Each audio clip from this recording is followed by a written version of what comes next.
చిన్నప్పటి జ్ఞాపకాలను గుర్తు చేసుకుని ఏడుస్తున్న ఆనందినే జీవన అని గుర్తుపట్టిన సూర్య.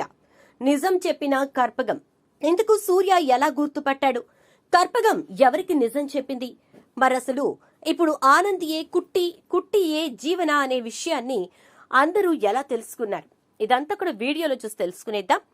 పాపి మా జీవన జ్యోతి రాబోయే ఎపిసోడ్స్ లో జరగబోయే కథను ముందుగా తెలుసుకోవటానికి వీడియోని లైక్ చేసి ఛానల్ ను సబ్స్క్రైబ్ చేసి పక్కనే ఉన్న బెల్ ఐకాన్ లో ఆల్ ట్యాప్ చేసేయండి.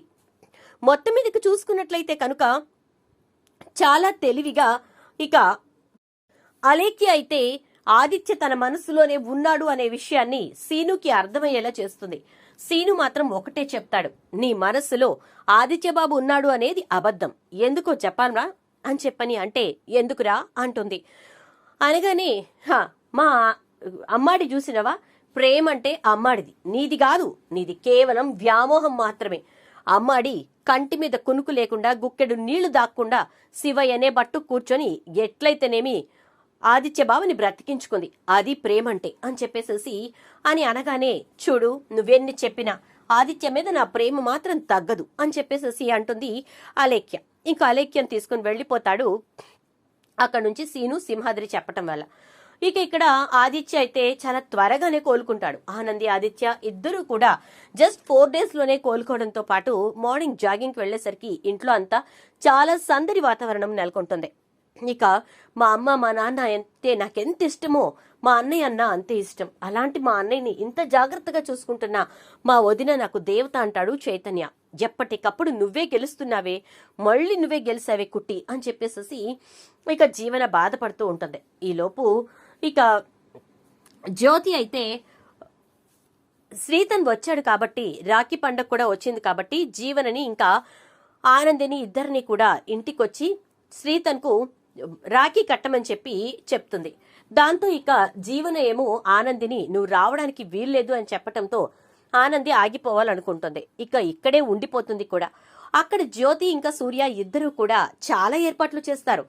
పాత జ్ఞాపకాలన్నిటినీ కూడా, అంటే కుట్టి 7 సంవత్సరాలప్పుడు ఉన్నటువంటి జ్ఞాపకాలన్నిటినీ కూడా ప్లే చేసి వాటన్నిటినీ చూడాలని, అవసరమైతే వీలైతే రిక్రియేట్ చేయాలి అని చెప్పేసి జ్యోతి అనుకుంటుంది. ఇక అలా అనుకుని ఆ విషయాన్ని సూర్యకు చెప్పేసరికి సరే అంటాడు సూర్య. ఇక అలా అన్న తర్వాత నాకు కొంచెం పనుంది, నేను బయటకు వెళ్ళొస్తాను అని చెప్పేసి అనేసరికి సరేనండి అయితే జాగ్రత్త అంటుంది. అండ్ దాంతోపాటు ఏర్పాట్లన్నీ చేయాలి కాబట్టి చాలా త్వరగా వచ్చేసేయండి, ఫుడ్ ఇక్కడే చేసేస్తాం పద్మమ్మ నేను అని అంటే, రెస్ట్ తీసుకోవచ్చు కదా, బయట నుంచి ఆర్డర్ చేసుకోవచ్చు కదా అంటే, వద్దొద్దు, ఎందుకు నా పిల్లలు వస్తున్నప్పుడు నేను వాళ్ళకి నా చేత్తో వండి పెట్టుకుంటే సంతోషం, ఇంకా పద్మమ్మకు కూడా ఆనందికి వండి పెడితే ఆనందం అంత ఇంత ఉండదు కదా అని అంటుంది. సరే అయితే నీ ఇష్టం అంటాడు ఇక సూర్య అయితే. అలా అని సూర్య బయటకు వెళ్లేసరికి సూర్య ఆఫీస్ దగ్గరలోకి వెళ్తూ ఉండగా కర్పగం సూర్యని చూస్తుంది. బాబు బాబు లాయర్ బాబు, లాయర్ బాబు ఆగు బాబు, అయ్యో అన్నచ్చి అనుకుంటూ ఇక వెనకాలే వెళ్తుంది ఇక కర్పగం అయితే. ఆ పక్కనే వెళ్తున్నటువంటి ఆటోని ఆపి, బాబాబు కొద్దిగా కారు వెనకాల తీసుకెళ్లి ఆయన ఎక్కడ ఆపితే అక్కడ దింపవా, నేను దుడ్డు ఇస్తాను, నా తాను దుడ్డు కూడా ఉన్నది అని చెప్పని అనేసరికి సరే ఎక్కు అని ఆటో అతను సూర్య కారు వెనకాలే తీసుకెళ్తాడు. ఇక సూర్య ఆఫీస్ దగ్గరికి వెళ్లి కారు ఆపగానే ఇక ఆటో కూడా ఆగుతుంది. అన్నచ్చి ఒక్క నిమిషం అన్నచ్చి అని చెప్పని అంటూ ఆటో అతనికి డబ్బులు ఇచ్చేసి గబగబా కర్పగం వెళ్తుంది.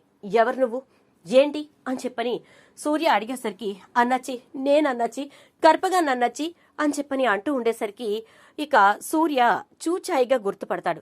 నువ్వు నువ్వు నువ్వే కదూ నా కూతురు నెత్తికెళ్ళిపోయింది అని చెప్పని అంటాడు. కానీ భగవంతుడి దయ వల్ల నా బిడ్డ నాకు దొరికింది అని చెప్పనంటే, అదే అన్నచ్చి నీకు ఆ విషయం చెప్పనీకే వచ్చాను అని చెప్పని అంట. ఏంటి నాకు ఆ విషయం చెప్పటాకొచ్చావా, నువ్వు చెప్పాల్సింది ఏముంది దాంట్లో ఇంకా అని చెప్పని సూర్య అనేసరికి, చెప్పాలన్నాచి చెప్పాలి, నువ్వు నీ బిడ్డ అనుకుంటున్న బిడ్డ ఎవరో నాకు తెలియదు అని చెప్పని అంటుంది.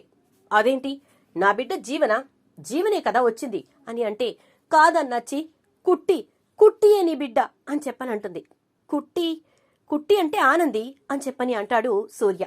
అవునన్నాచి కుట్టి అంటే ఆనందినే, ఆ ఆనందియే నీ బిడ్డ అన్నాచి, ఆ ఆనంది కాదు జీవన అన్నాచి అంటుంది.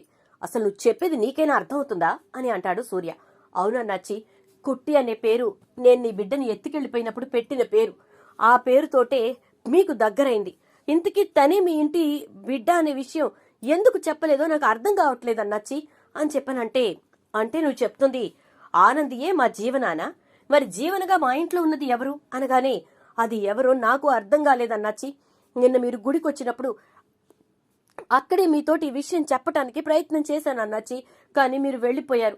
కనీసం కుట్టి కన్నా చెప్దామంటే కుట్టి వాళ్ళు కూడా వెళ్ళిపోయారు అని చెప్పని అంటుంది. అంటే కుట్టియే ఆనంది, ఆనందియే జీవన. మరి మా ఇంట్లో జీవనగా ఉన్నది ఎవరు? అసలు ఆ అమ్మాయి మా ఇంటికొచ్చి మా కూతురుగా ఎందుకుంటోంది? నాకు అసలు అర్థం కావట్లేదు అని చెప్పని అంటాడు. ఇక సూర్య అయితే, గది నువ్వే తెలుసుకో అన్నాచి. నేనైతే నీకు నిజం చెప్పేసిన. నా పాపానికి ప్రాయశ్చిత్తం చేసేసుకున్నా. కుట్టియే నీ బిడ్డ, నువ్వు కన్న బిడ్డ కుట్టియే. అదే ఇప్పుడు ఆనందిగా ఉంది కదా, ఆ అమ్మాయే అన్నాచి అని చెప్పి ఇక అక్కడి నుంచి వెళ్తుంది. సరే, నువ్వు ఈ విషయాన్ని ఎవరికి చెప్పకు అంటాడు ఇక సూర్య. అలానే అన్నాచి, నీకు చెప్పేశానుగా, ఇంకెవ్వరికి చెప్పాల్సిన పనిలేదు నాకు అని అంటూ, అసలు ఆనందిని నన్ను ఎత్తుకుపోమ్మని చెప్పింది ఎవరో తెలుసా అన్నాచి అని చెప్పనంటే, ఎవరు అనగానే, మీ ఇంట్లో మీ పిన్నమ్మ ఉన్నారు కదా అని అంటే, అవును మా పిన్నమ్మ, ఇందుమతి పిన్నమ్మ అంటాడు. ఆ ఇందుమతి భర్తే నన్ను నీ బిడ్డని ఎత్తుకుపోమ్మని చెప్పాడు. మరి ఆ జీవన అక్కడికి రావడానికి అతనికి ఏమన్నా సంబంధం ఉందేమో నాకు తెలియదు అన్నాచి అని అంటుంది. సరే, నేను చూసుకుంటాను, నువ్వెళ్ళు అని చెప్పి ఇక సూర్య ఇంటికి వస్తాడు. ఇంటికి వచ్చి అన్ని ఏర్పాట్లు చేస్తాడు. జ్యోతికి కూడా నిజం చెప్పడు. ఇక అన్ని రికలెక్ట్ చేయాలి అని చెప్పి జ్యోతి అన్న మాటలతో ప్రతి వస్తువు, అంటే జీవన చిన్నప్పుడు వాడిన ప్రతి వస్తువు, తను ఏమేమైతే ఇంట్లో నుంచి కర్పగం ఎత్తుకుపోయే వరకు వాడిందో వాటన్నిటిని తీసుకొచ్చి అక్కడ పెడతాడు.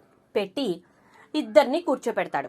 జీవన ఇంకా ఆనంది రాకూడదని జీవన్ చెప్పింది కదా, కానీ ఆనంది రాలేదని చెప్పి శ్రీతన్ తనంతట తానే వెళ్లి ఆనందిని తీసుకొస్తాడు. ఇక అక్కడ పెట్టిన తర్వాత, దీంతో నీకున్న జ్ఞాపకం ఏంటో నువ్వు చెప్పు జీవన అని చెప్పని అడుగుతాడు. ఒక్కసారిగా షాక్ అయిపోతుంది జీవన. ఎందుకంటే అవన్నీ తను ఆ ఇంటికి రాకముందు వస్తువులు, వాటి గురించి ఆనందికి మాత్రమే తెలుసు. ఆ విషయం జీవనకు తెలీదు. ఇక జీవన, ఈ బొమ్మ అంటే నాకు చాలా ఇష్టం డాడీ, నేను కావాలని గొడవ పెట్టి మరీ కొనిపించుకున్నాను కదా అని అనగానే, ఇక వెంటనే ఆనంది, అది కాదు జీవన, నువ్వు నాకు చిన్నప్పుడు చెప్పినావు కదా, నీకు గుర్తుకు లేదా? ఈ బొమ్మ తెచ్చిచ్చింది మీ నాయన కాదు, మీ తాతయ్య గారు ఎంతో ఇష్టంగా ఫారిన్ నుంచి వచ్చేటప్పుడు తీసుకొచ్చారని చెప్పావు కదా, ఆ బొమ్మతోటి నువ్వు ఆడుకున్నంతసేపు నీకు సంతోషంగా ఉంటుందని చెప్పావు కదా అని అంటే, చెప్పాను, నాకు ఇప్పుడు గుర్తుకు లేదు అంతే అంటూ ఉంటుంది.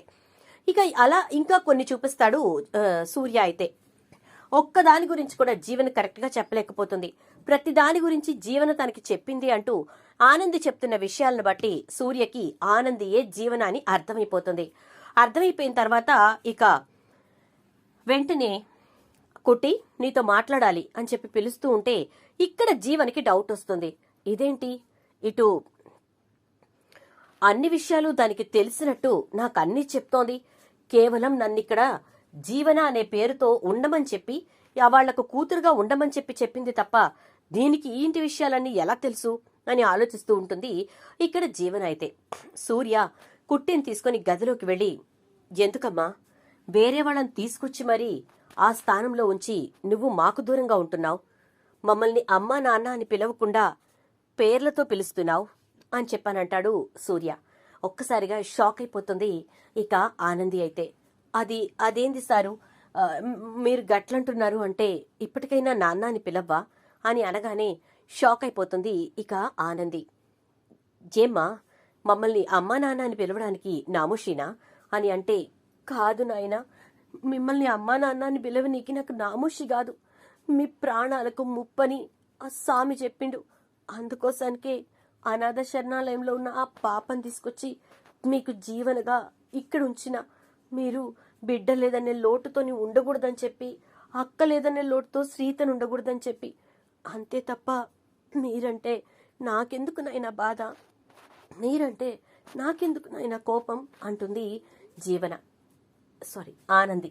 వెంటనే సూర్య అయితే ఆనందిని గట్టిగా హత్తుకుని, నా బిడ్డవి నువ్వు, నేను కన్న బిడ్డవి, నిన్ను నేను ఎందుకు దూరం చేసుకుంటాన్రా అంటూ ఉంటే, మీ ప్రాణాలకి ప్రమాదం అనగానే అదంతా ఎవరో కల్పించి చెప్పుంటారు.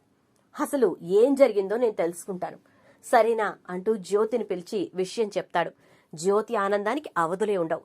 కానీ ఈ విషయం బయటికి రానివద్దు అనుకుంటారు. ఎందుకంటే ఎందుకో జీవని మీద వీళ్ళకి అనుమానంగా ఉంటుంది. జీవనికి ఈ విషయం తెలిస్తే ఆనందని ఏమన్నా చేస్తుందేమో అనే అనుమానం కూడా జ్యోతి సూర్యలకు వస్తుంది. చూద్దాం మరి రాబోయే ఎపిసోడ్స్ లో ఏం జరుగుతుందో. వీడియో నచ్చిందా? నచ్చితే లైక్ చేసి షేర్ చేయండి. ఛానల్ సబ్స్క్రైబ్ చేసుకుని పక్కనే బెల్ ఐకాన్ లో ఆల్ ట్యాప్ చేయండి.